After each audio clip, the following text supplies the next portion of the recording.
Okay,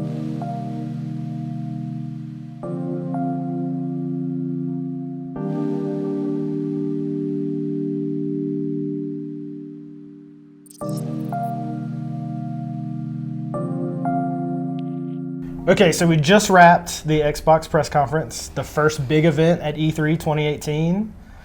It was a lot to unpack. So many games. I can't recall a press conference in recent memory that just had quite so many trailers and quite so many titles like packed into it. I mean, we were working our socks off just in order to try and get it all up on the site. Yeah, so there were 50 games total, I think, that were discussed. Yeah, some of them were exclusive, some of them were world premieres, some of them Microsoft classes as console launch exclusives, which means they'll probably come later to the PS4 or other platforms. Right. But yeah, it was just a ton of stuff to sort of watch and get to grips with. Yep. So let's talk about the expected. We got Forza, we got Halo, we got Gears of War. Yeah, this is Microsoft's sort of three big tentpole franchises. They've been resting Gears of War and Halo for a little bit. You know, it's been a little while since they've put out Halo 5 and Gears of War 4. So they kicked off the press conference with Halo Infinite. It was a really short teaser.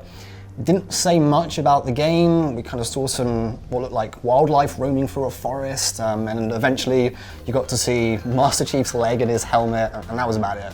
But still cool to see that that's in development.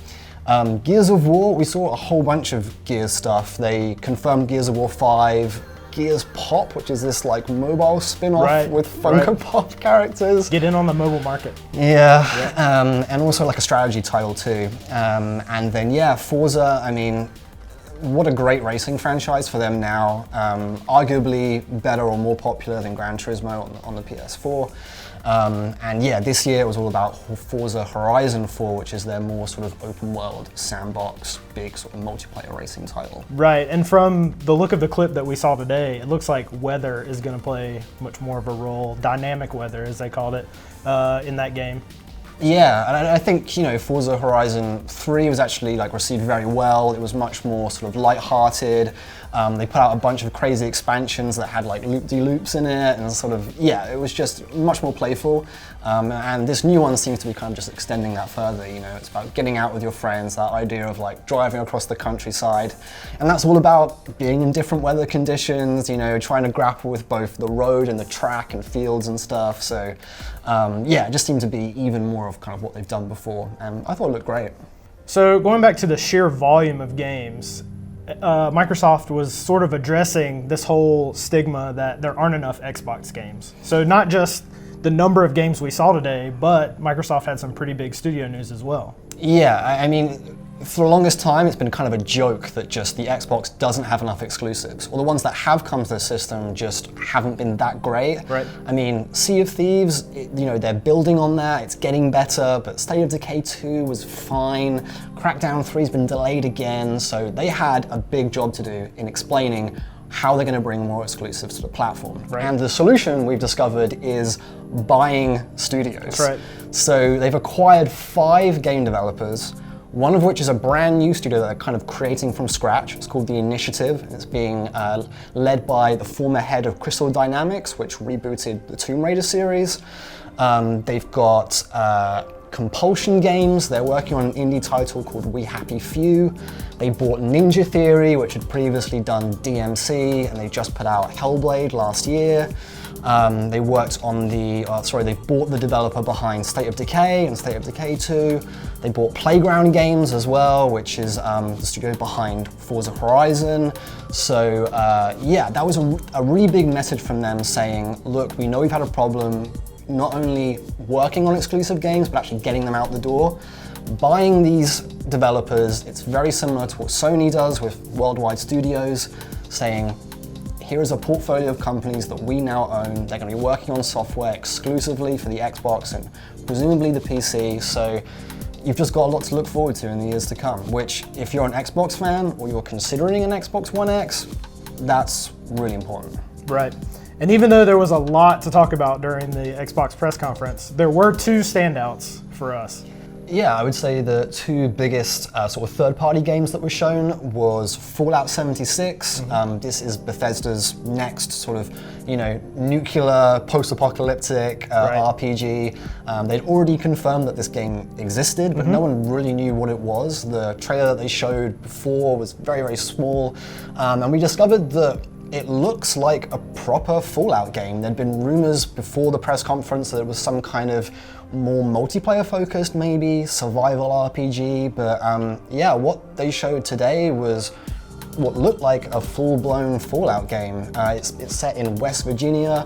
It's set around Vault 76. You seem to be a survivor who's coming up to the surface and trying to kind of rebuild humanity. For fans of that franchise, of course, that's going to be one of their most anticipated games in the next couple of years. Right.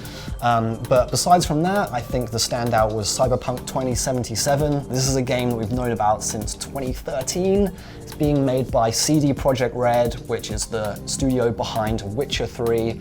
Hugely popular and critically acclaimed RPG. It's a Polish studio, and yeah, they finally showed off a CG trailer for Cyberpunk 2077, which is this dystopian future, very sort of Blade Runner-esque RPG where, yeah, it's everything you might expect. It's flying cars, it's holographic advertisements, robot wrestling, tons of crime gangs as well, and presumably you're going to be this sort of guy on the street trying to survive and, yeah, no doubt sort of getting mixed up in all sorts of wrongdoing.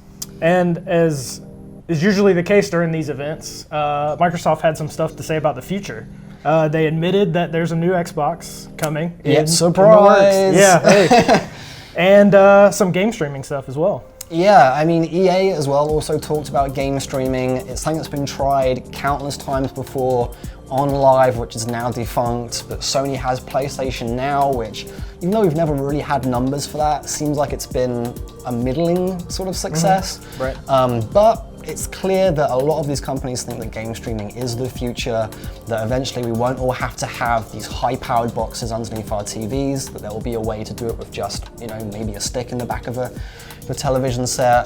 So the fact that Microsoft is looking at that is really interesting. I'm a bit skeptical as to kind of the viability of that and whether consumers want it, but it's cool that they're at least investigating it. And then, yeah, they also announced a couple of bits and pieces to do with the Xbox Game Pass, which is their attempt at a subscription service that involves actually downloading the games. Talk about this new Fast Pass, or Fast Start, feature, which, yeah, will hopefully bring in new subscribers, because for them, if they can get that user base up, is another big source of revenue. Yep. So that was a lot of news packed into about 90 minutes. Yeah. And yeah, so we're just getting started here at E3 2018. Keep it locked to Engadget for more video game news this week.